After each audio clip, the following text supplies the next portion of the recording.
Thank you for staying with us. Technology has been identified as a tool to drive economic growth, create job opportunities, and foster innovation, which is a major step to any country's development, hence the need to key into it. There are different areas of technology, one of which is the digital ecosystem. The digital ecosystem is a group of interconnected information technology resources that can function as a unit and are made up of suppliers, customers, trading partners, applications, third-party data service providers, and all respective technologies. The digital ecosystem is a part of technology that has continued to thrive, and Africa is emerging as an attractive market for digital startups. However, while these startups have experienced a surge in funding in recent years, there are still many untapped opportunities. Joining us via Zoom from the United Kingdom is the head of Tech Cabal Insights, Olanrewaju Odunowo. Good morning. Thank you for joining us. Good morning. Thank you for having me. Right. Now, there are those who would say that what I just read, they do not understand and would want you to explain to them in layman terms what this concept of digital ecosystem is about and how much progress we have made as a country. Okay, thank you. I mean, I'm going to speak from my own perspective in terms of like the startup ecosystem, right? It's really an interconnected system of different players and actors. So we've got founders themselves who are building companies. We've got investors who are backing the startups and founders with money. We've got other players, including ecosystem support organizations like OPS. We've got some development agencies that are supporting the startups. We've also got, other very useful or valuable organizations or players. So lawyers will support them with legal advice and all of that. So it's really like an interconnected system, that enables the tech industry to function. Yeah. Well, if you look at Africa's startup ecosystem, it's actually growing rapidly, especially that of Nigeria. That is, about 70% of them are now really struggling to access funding, which is one of the challenges they're facing. So what do you think has been done, so far to address this challenge? Because a lot of Africans within Nigeria, without even taking it, on a larger, taking it to the larger continent, a lot of people are creating things. They are innovating. They are doing so many things that we hitherto would think that it's not possible to be done on this soil. But what limit them is inadequate funding. What has been done so far, within and outside of the country to help people get on this? Yeah, no, absolutely. Thank you. I mean, there are a couple of things. One of them is that we've seen some incubator programs, that train founders or that train startups or upcoming aspiring entrepreneurs, right, in terms of entrepreneurship from ideation to when they launch and how to build, a startup fund. And that is very critical because you need skills, right? You need knowledge, when you're building a company, especially for first-time founders. So we got some venture studios, which are not exactly investors, but they also invest. So what they do is also support startups with the things that they need, skills, with personnel. If they need a co-founder, they support them with knowledge. And that's very critical to close the skill gap, right, in that area.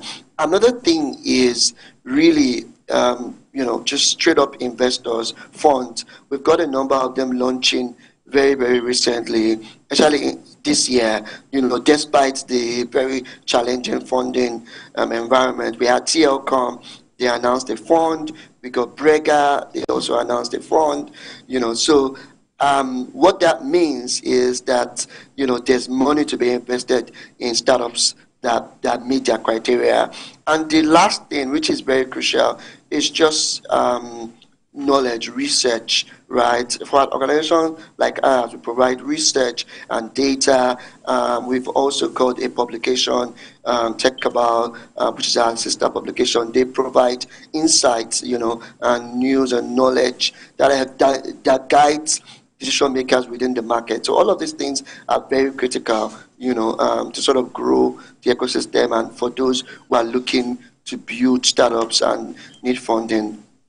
Yes, there's something critical you mentioned, and I'd like for you to expatiate on that, where you said that there's funding for startups that meet the criteria necessary for these persons who are ready to, give funding as it is. So from that perspective, talk to us what the gaps really are, why some startups are not getting these funds, and how they can close these gaps so that they can position themselves in such a way that they can easily get what they need to grow their businesses. Okay, thank you very much. So there are two key things that investors look at, when they back startups. One of the very first thing is the market opportunity. Is there an opportunity? Is there a gap that startup is going to fill? And then how large is that gap? How large is that opportunity? There's something that in startup world is called product market fit.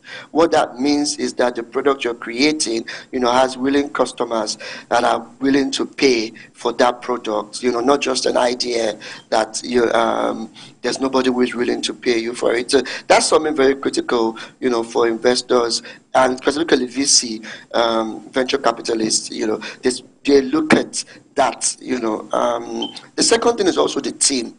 Does this team have the skills? They have the experience, whether it's software engineering, whether it's sales and business, so that is also a very critical thing. Another thing generally is different VCs have different criteria. Some of them focus on a particular sector. Some focus broadly on the tech industry at large. Some focus on very early stage companies. Some others focus on very late stage companies. So this will vary from VC to VC. So startups or founders who are looking for funding have to investigate, the different VCs they're trying to approach. So that's one VC. Now, debt. In terms of getting debt funding, you can approach a bank, which is very difficult, in Nigeria, especially for startups, But there are organizations who offer debt and loans, debt capital and loans to startups. And the key thing they want to look at is if you can pay back. That's pretty much it. So again, founders need to investigate, and look at the different criteria that this organizations or funds or investors have. Yeah. I actually want you to give an appraisal of your own perspective regarding because everything we talk about, most times you always fall back to, okay, what is the government doing? What has the government done to resolve some of these, quagmires? Nigerian Startup Act was actually signed into law, I remember, by former President Muhammad Buhari in October 2022, where we had, startup experts and so entrepreneurs and stakeholders coming together to provide different insights into what the act should contain. How far-reaching do you think this Startup Act has gone in helping people who are quite innovative, who have so much innate gift and willing to contribute to their locals and international scene? Yeah, no, thank you.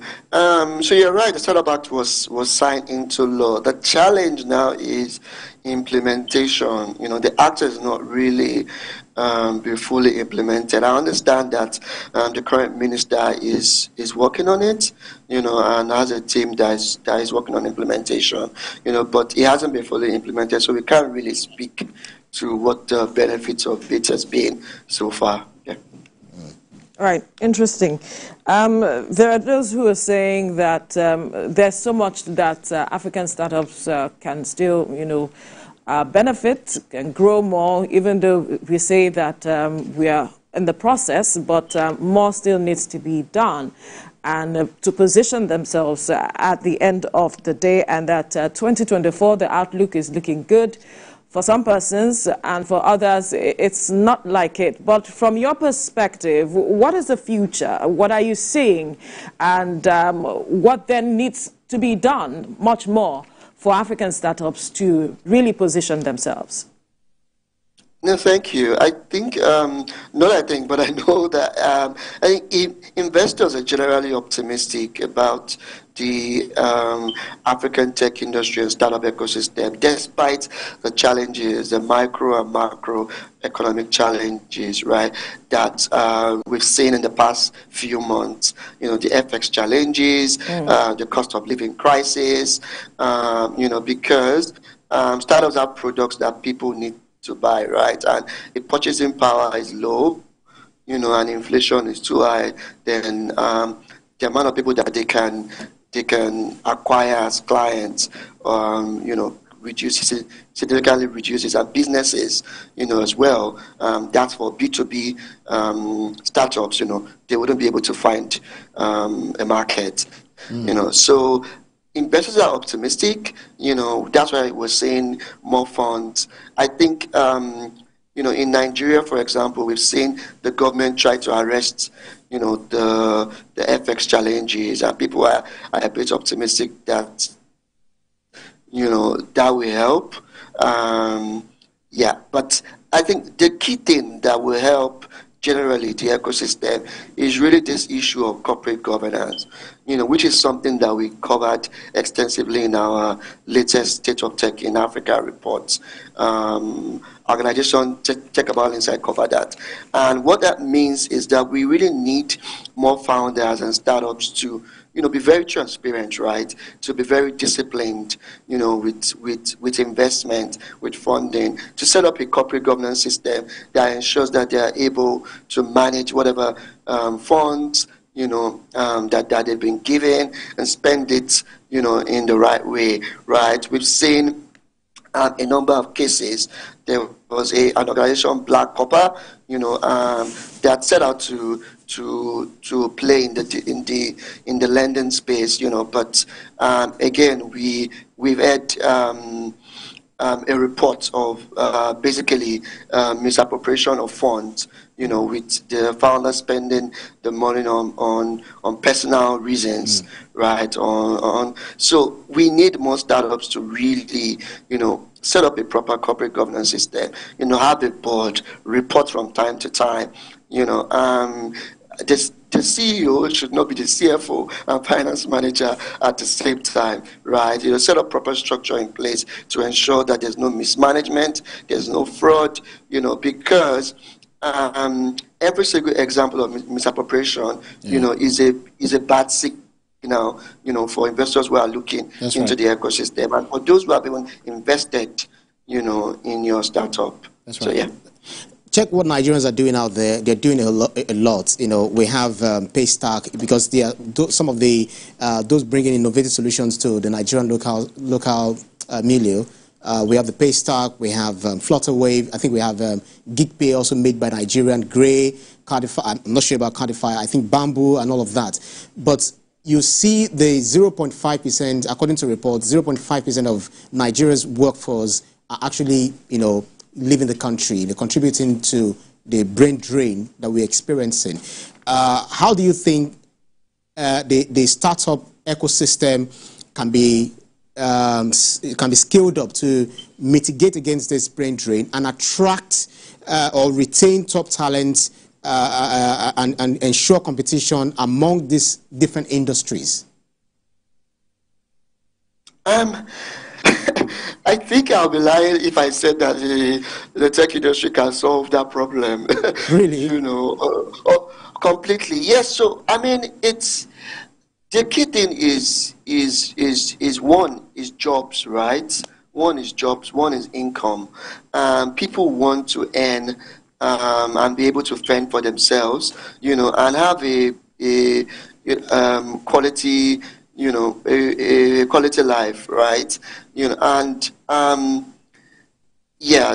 many young Nigerians do we have? Just 70% of our population, are are young, I think below the age of 25, if I have my numbers correct. So we need like several jobs to be able to cater to them. But even at that, we're seeing people, choose remote jobs because they pay them more than what a local company would pay, right? But if I was to give a few recommendations, one is to support tech startups or tech organizations to create jobs, right? I mean, the more jobs we have, then the less likely that people are looking to leave the country.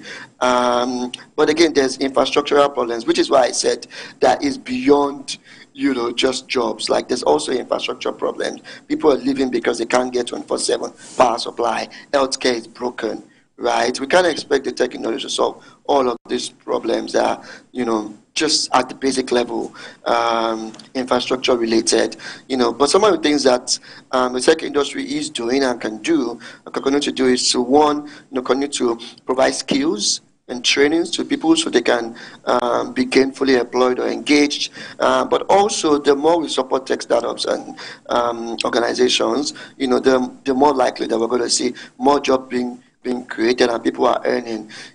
But again, there are different organizations or startups trying to solve, just quality of life for in different sectors. So we've got a company like Eden, helping people get food very easily, providing them really high quality food supply. We've got people also helping people providing solar energy and renewable energy, for stable power.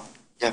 This administration is saying that, or has said that it's looking at creating about 1 million jobs in the tech industry.